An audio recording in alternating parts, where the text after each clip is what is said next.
8 घंटे 365 दिन। नियम है कि जन्नत वही देखेगा जो मरेगा, और नियम कभी नहीं टूटते। इसलिए जो लड़का आईएएस की तैयारी करता है और सीरियस हो जाता है तो लोग घमंडी कहने लगते हैं, यार दिमाग खराब हो गया, अभी तो आईएएस बने भी नहीं लेकिन दिमाग खराब हो गया, किसी से बात नहीं करते हैं, मैं गया था नीचे मुझसे मिलने ही नहीं आए, हमको चुनाव लड़ना है जो तुमसे मिलने आए। ये 4 चैलेंज तुम्हारे सामने है। ये अब गौर करना जो मैं कहने जा रहा हूं। इन सब के अलावा, ये तो है ही है, इन सब के अलावा तुम्हारे अपने पर्सनल राइटें हैं।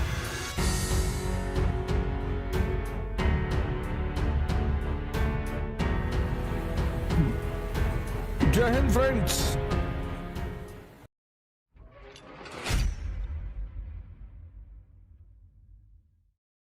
जो पहला काम हर युवा को करना चाहिए, करना ही चाहिए।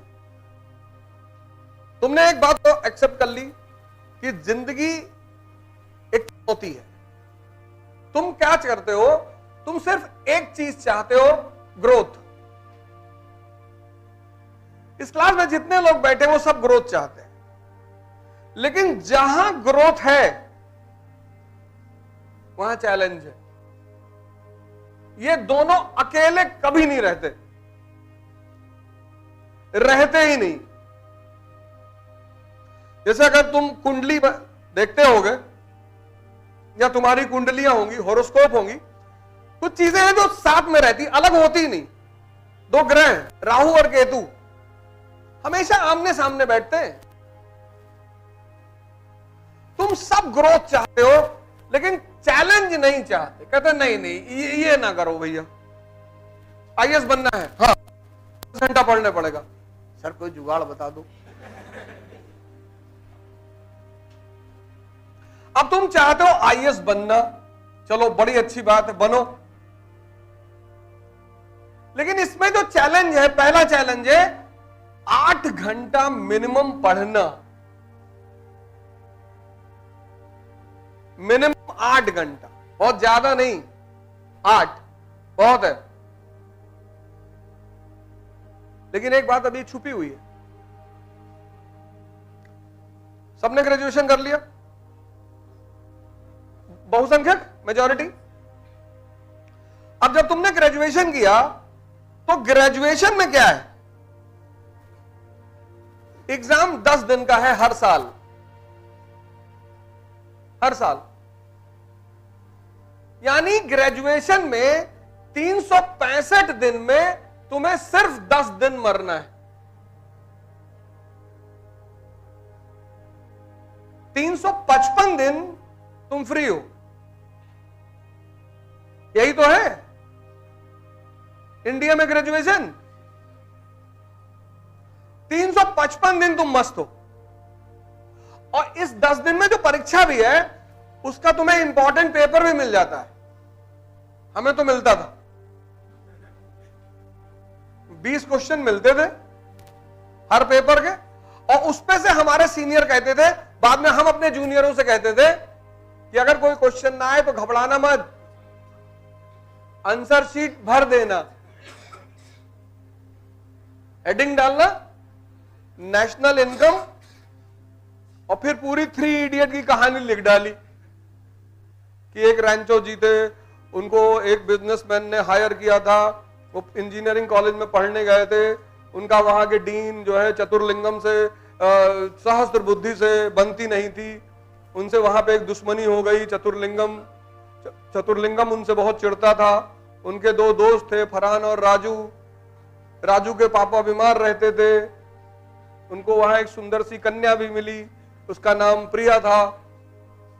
वो अपने नाम के साथ चांचड़ नहीं जोड़ना चाहती थी, और लिखना क्या है वही तो वो लास्ट में कहती है ना, प्रिया चांचड़।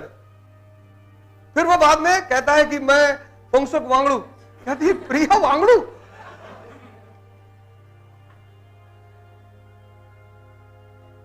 यहां क्या है?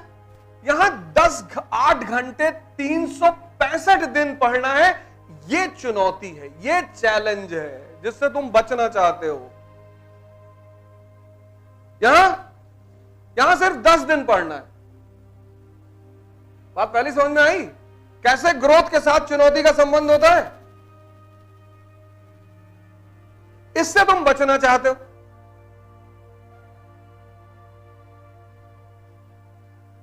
तुमने आज तक इस पे गौर नहीं किया होगा। आज मैं तुम्हें गौर करवा रहा हूं। इससे बचना चाहते हो, इससे तुम उसी मोड में रहना चाहते हो। कुछ इंपॉर्टेंट बता दो, कुछ पेपर बता दो, कुछ किताब बता दो, कुछ नोट्स ऐसा दे दो, कुछ तावीज पहनवा दो। नहीं है भैया। नियम है कि जन्नत वही देखेगा जो मरेगा। वो नियम है। और नियम कभी नहीं टूटते, किसी के लिए नहीं टूटे। इतने अमीर अमीर लोग हिंदुस्तान में हैं जिनको कोई कमी नहीं थी, पर वो अपने बच्चों को अपने जैसा महान नहीं बना पाए। जितने महान अमिताभ बच्चन जी हैं, अभिषेक बच्चन,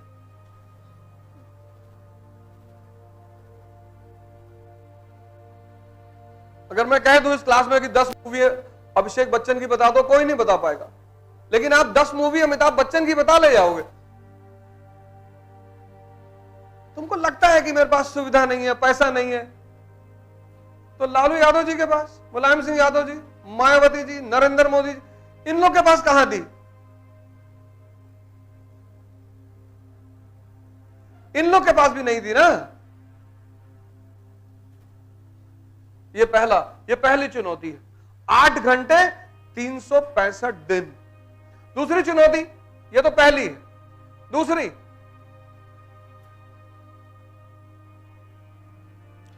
संसार छोड़ना पड़ेगा। क्यों? 1 साल के लिए, बस 1 साल। उसके तो संसार तुमको कूद के पकड़ लेगा। हाँ, बिल्कुल, मैं बता रहा हूं कैसे। उसके बाद जैसे अब ये 2 लड़के सिलेक्टेड हो गए, अब पूरा संसार इनके पीछे खड़ा हो गया। संसार क्यों छोड़ना है वो बता दूं क्यों। हर चीज सुनो पहले ध्यान से। जब तुम 8 घंटे पढ़ोगे तो उस 8 घंटे को सोचना भी तो पड़ेगा।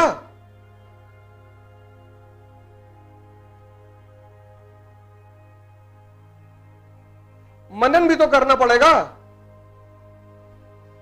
तुम 16 घंटा थोड़ी पढ़ोगे, तुम 8 घंटे पढ़ोगे, फिर उसको हजम करोगे।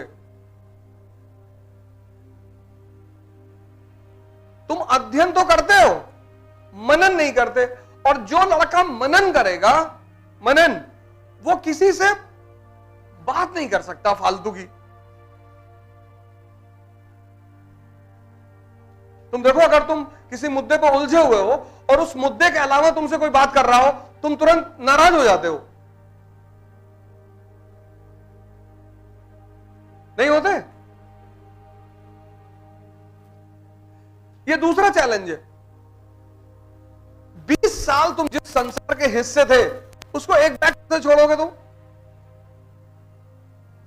ये दूसरी चुनौती है। इसीलिए तो तुमको याद नहीं रहता। तुम 10-10, 15-15 घंटे बहुत लोग पढ़ते होगे, तुम्हें कुछ याद ही नहीं है। क्यों नहीं है? क्योंकि तुमने हजम नहीं किया, तुमने डाइजेस्ट नहीं किया, उस पर काम ही नहीं किया।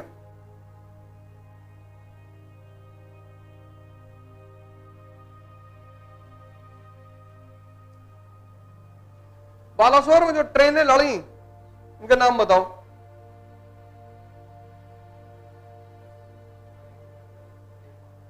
देखो, इतनी बड़ी घटना है। घटना बड़ी है ना। और 2 दिन 3 दिन पहले की है। तुमसे मतलब ही नहीं।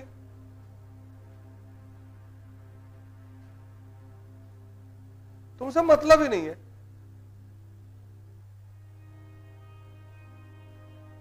इसलिए जो लड़का आईएएस की तैयारी करता है और सीरियस हो जाता है, उसको लोग घमंडी कहने लगते हैं। यार दिमाग खराब हो गया है, अभी तो आईएएस बने भी नहीं, लेकिन दिमाग खराब हो गया, किसी से बात नहीं करते हैं। मैं गया था नीचे, मुझसे मिलने ही नहीं आए। अबे हमको चुनाव लड़ना है जो तुमसे मिलने आए? हम नेता हैं। हमारे लड़के का मुंडन था, उसमें नहीं आए। हमारी शादी थी उसमें नहीं आए, तुम्हारी शादी में आते तो हमारी भी करवाते तुम।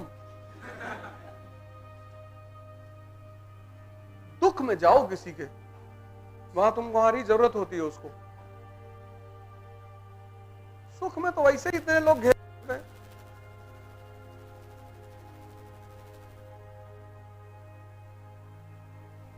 किसी का दुख में जाओ, वहां तुम्हारी जरूरत होती है उसको। अभी पार्टी दे दो कि क्लास में खड़े हो गए कि आज शाम को मेरी तरफ से पार्टी, कानपुर के 5 स्टार, पूरा क्लास जाएगा तुम्हारे साथ, भले तुमको ना जानता हो। और अभी क्लास में सबसे कहते हो कि भैया 500-500 रुपए दे दो, हम भी अपनी फीस जमा कर लें, मार के भगा देंगे लोगों तुमको यहां से, देख मंगे कहीं के।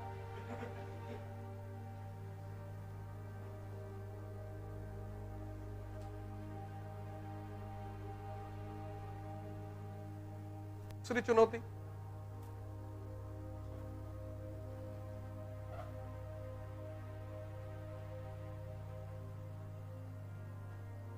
समझना। तुमने पढ़ा ही नहीं इस एंगल से कभी।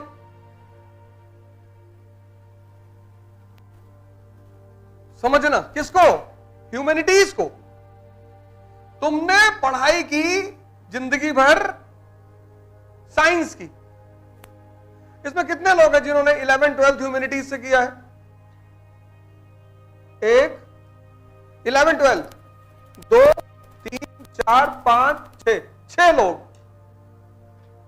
कम से कम 100 की क्लास में 6 लोगों ने सिर्फ ह्यूमैनिटीज से किया है। 94 साइंस। कहां से, कौन से स्कूल से? डीपीएस? अच्छा, आजाद नगर। अच्छा अच्छा, क्या क्या सब्जेक्ट थे तुम्हारे? Polity, science, geography.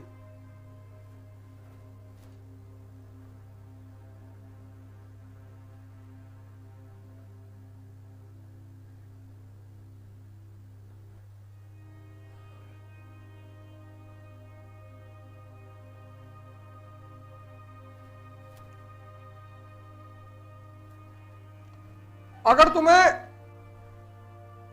Sahara desert में, नाम सुना, कोई शॉप खोलने के लिए कहा जाए तो किस चीज की खोलोगे? पानी की। सही कह रही है, मरुस्थल है।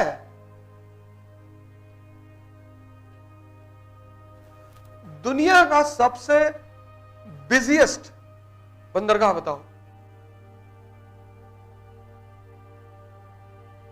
पोर्ट। और क्यों? ओशन करंट्स पढ़े थे? याद है सब? नहीं होंगे, कोई बात। वो कैसा संबंध है ज्योग्राफी का इकोनॉमी से? इसने क्या कहा, मैं पानी की दुकान खोलूंगी। कितना संबंध है ज्योग्राफी का इकोनॉमी से? तुम वहां परफ्यूम की दुकान भी खोल सकती हो। पानी कम है, लोग नहाते कम है, 15-15, 20-20 दिन नहीं नहाते।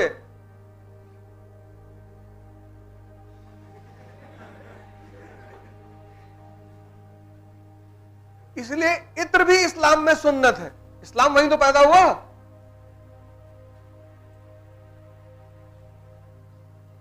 देखो ज्योग्राफी का इकोनॉमी से संबंध।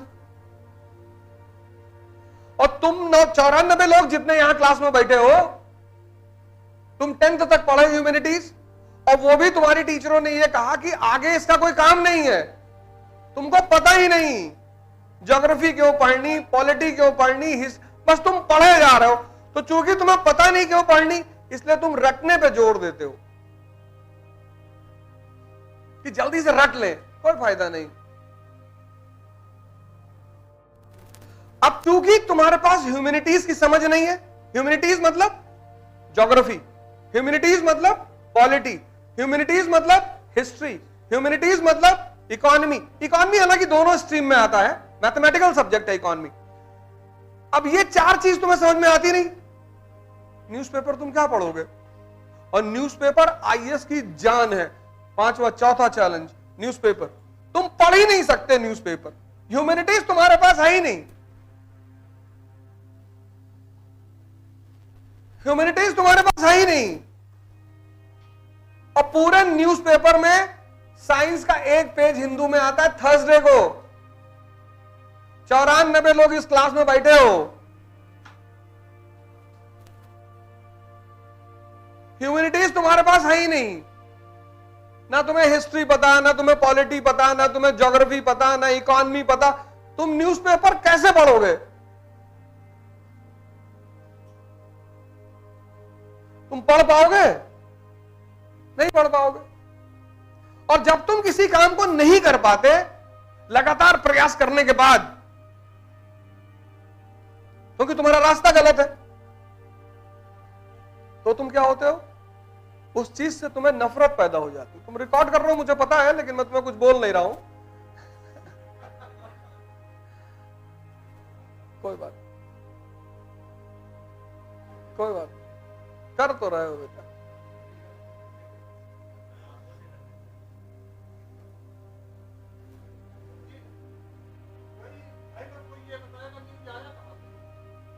हम बताएंगे, बताएंगे, बैठिए, अभी पूछ, अभी आपको बुलाएंगे हम, बैठ। बड़ी अच्छी बात है कि न्यूज आया कहां से, ये बड़ा अच्छा सवाल है। ये डेमोक्रेसी का फोर्थ पिलर है। तुम्हारे प्रतिनिधि बैठे हुए पार्लियामेंट में, तुमने चुनकर भेजा है कि जाओ शासन करो, पर हमको बताते रहना क्या क्या कर रहे हो। तो कैसे बताएंगे? प्रेस के माध्यम से।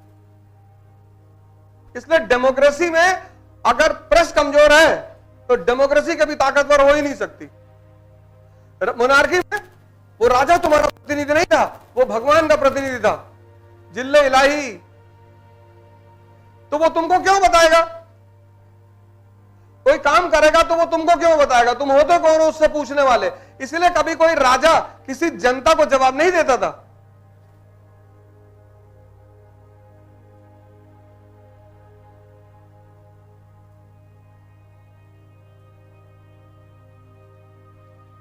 कभी नहीं। लेकिन आज तुम्हारा तंत्र है, हमारा, जनता का, we the people of India. अब ये चार चैलेंज तुम्हारे सामने है। ये अब गौर करना जो मैं कहने जा रहा हूं। इन सब के अलावा, ये तो है ही है, इन सब के अलावा तुम्हारे अपने पर्सनल रायते हैं। पर्सनल कि बबलुआ बदतमीज बहुत है, जानबूझ के मेरी साइकिल पे खरोच मार देता है, और पूनम को संजय से बात नहीं करना चाहिए था, गलत बात है। ये जो है बहुत बदतमीज टाइप का लड़का है, वो समझ नहीं रही, बेचारी इनोसेंट है, तुम मना करो उसके साथ चाय पीने ना जाया करे। तुम सोशल रिफॉर्मर हो। इतना तो फिक्स चैलेंज है, ये तो फिक्स है, ये तो कोई हटा ही नहीं सकता। इसके अलावा तुमने कुछ चुनौतियां खरीद रखी हैं खुद से कि बरेली वाली बुआ मकान में हिस्सा मांग रही हैं।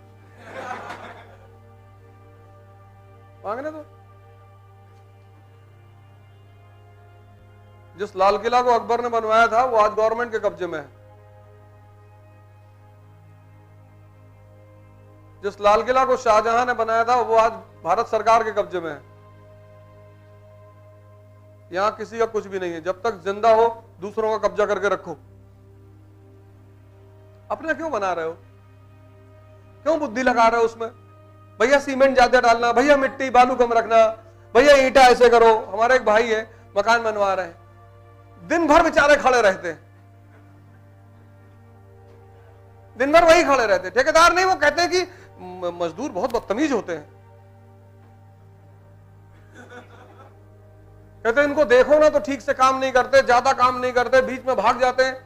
हमने कहा इससे अच्छा मकान खरीद लेते, बना बनाया।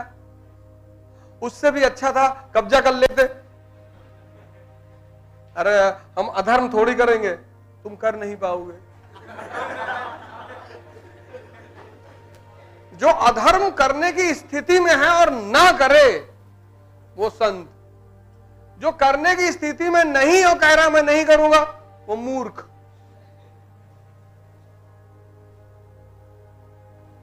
तो कोई रिक्शा वाला तुमसे कहा कि भैया हम कभी गोवा नहीं जाएंगे, तुम जा नहीं पाओगे।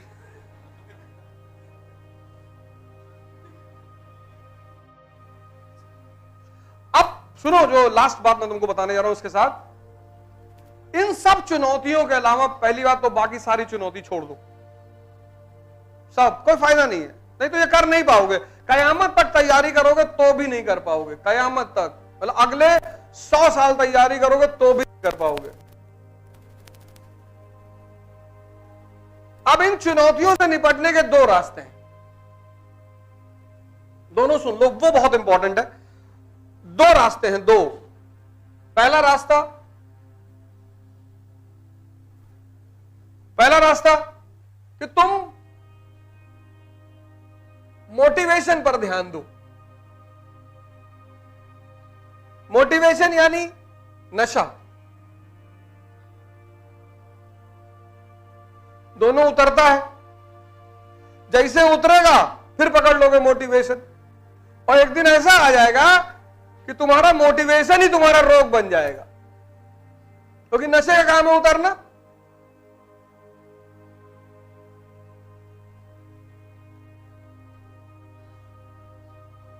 और YouTube पे तो लाखों वीडियो पड़ी है टॉपरों की। तो जैसे नशा उतरेगा तो शराबी जो होता है इसी चीज का शिकार हो जाता है। उसको लोग पहला एक कहते हैं वो एंजॉयमेंट, 40 ज्यादा नहीं 40, तो पीता है, उसको मजा आता है क्योंकि मन शांत हो जाता है, फिर 80, फिर एक दिन नाली में पड़ा है।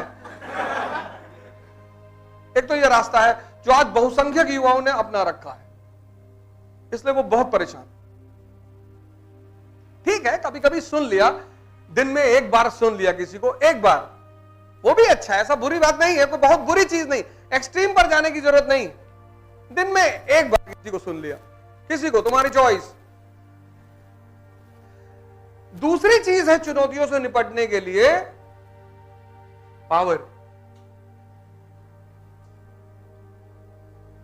चुनौती से निपटने के लिए जो सबसे अनिवार्य चीज है वो है शक्ति। किसकी? मन की और शरीर की।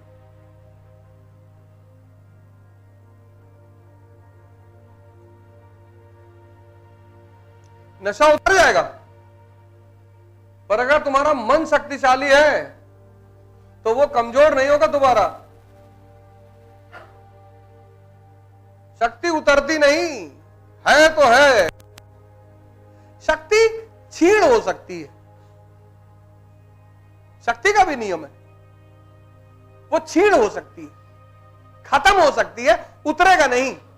नशे का क्या है? चढ़ेगा उतरेगा, चढ़ेगा उतरेगा, क्षीण नहीं होगा, खत्म नहीं होगा।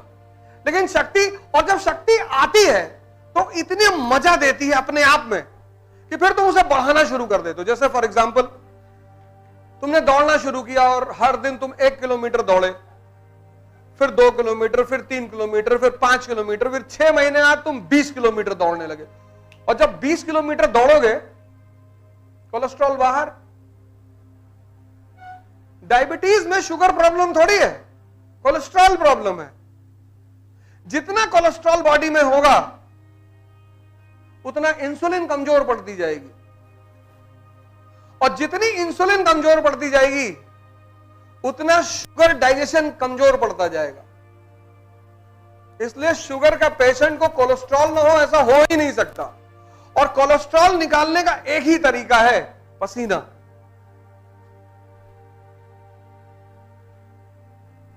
किसी को तुम्हारे घर में डायबिटीज हो, अगर उसको बोलो कि 5 किलोमीटर चल के फिर चेक करे शुगर, 200 है, तुरंत 150 पे आ जाएगी, तुरंत।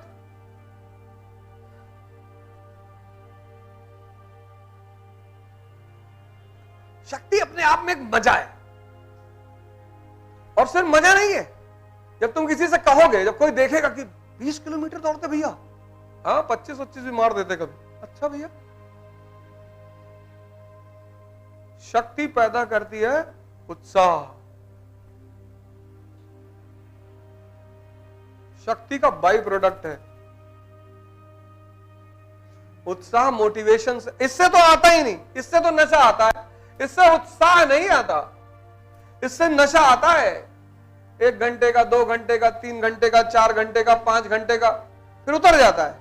लेकिन शक्ति का बाई प्रोडक्ट है एंथुजियाज्म, उत्साह। फिर तुम काम नहीं करते, फिर ये काम करता है। फिर तुम नहीं पढ़ते 10 घंटे, फिर ये पढ़वाता है। फिर तुम आंसर राइटिंग नहीं करते, फिर ये करवाता है। उत्साह ये कंपलसरी है तुम्हारे लिए, कंपलसरी। अगर तुम शक्ति का विकास नहीं करोगे, दुनिया की किसी भी कोचिंग में जाकर पढ़ लो, किसी में, क्योंकि लड़ोगे तो अंततः तुम ही। फाइनली महाभारत में तीर कौन चलाएगा? तुम ही चलाओगे। और अर्जुन अगर ये कृष्ण से कह देता कि भैया बैक पेन हो रहा है,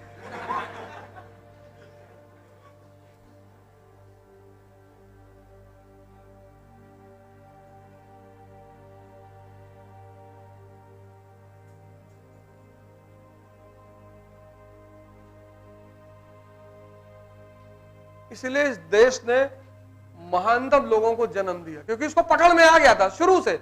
इस देश को शुरू से एक बात पकड़ में आ गई कि सारा जीवन शक्ति का खेल है। और कौन सी शक्ति? मन की शक्ति और शरीर की। क्यों?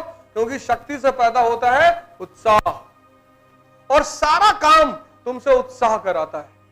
ये पढ़ाई नहीं है, ये तैयारी है।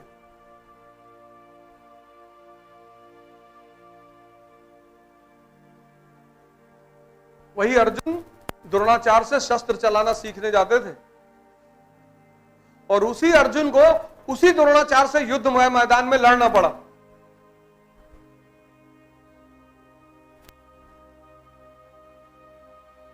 ये पढ़ाई नहीं है, ये जो तुम कर रहे हो ये तैयारी है। और तैयारी में पढ़ना तो ही है, उसके बिना तो कुछ हो ही नहीं सकता। लेकिन पढ़ने के साथ साथ जिस चीज पे सबसे ज्यादा ध्यान देना है वो है चुनौतियों को कैसे निपटेंगे।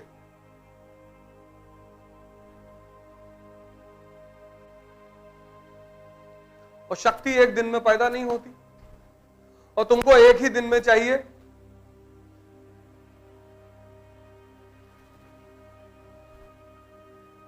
शक्ति एक दिन में नहीं होती ही नहीं। स्टेरॉइड खा लोगे, 2 महीने बाद अटैक पड़ जाएगा। अगर जबरदस्ती शक्ति लाने की कोशिश करोगे, शक्ति धीरे धीरे आएगी। 5 दिन, हमारी सोसाइटी में 14 फ्लोर है, तो मैं 14 फ्लोर चढ़ता उतरता रहता हूं, मजा आता है। तो हमें देख के हमारी एक बहन वहां रहती है, हमारे दोस्त है, उनकी वाइफ है, वो भी चढ़ गई कि भैया हम भी चढ़ेंगे। 13 दिन बेड पे पड़ी थी।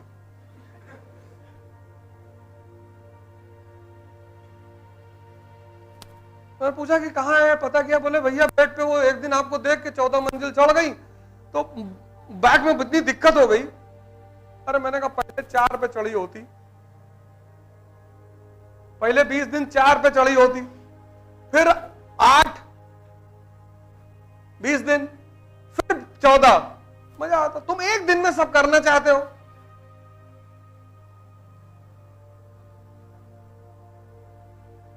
भाग रहे हो, तुम्हें लगता है यहां नहीं है, कहीं और है। तुम अपने ऊपर ध्यान नहीं देते, तुम दूसरे पे ध्यान देते हो। कानपुर में पढ़ाई अच्छी नहीं होती, कानपुर में ये अच्छा नहीं, कानपुर में वो अच्छा नहीं। इकरा आईएएस इंस्टीट्यूट कानपुर में और पुणे में एक ऐसा इंस्टीट्यूट है जिसमें सारे टीचर दिल्ली से आते हैं, सारे, पिछले 4 साल से।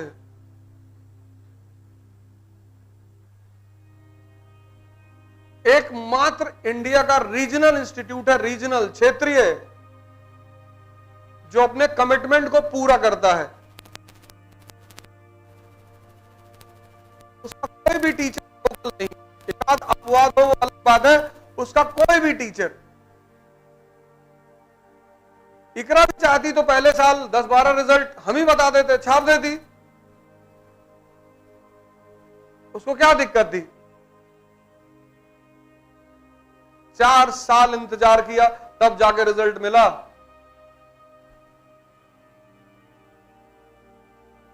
4 साल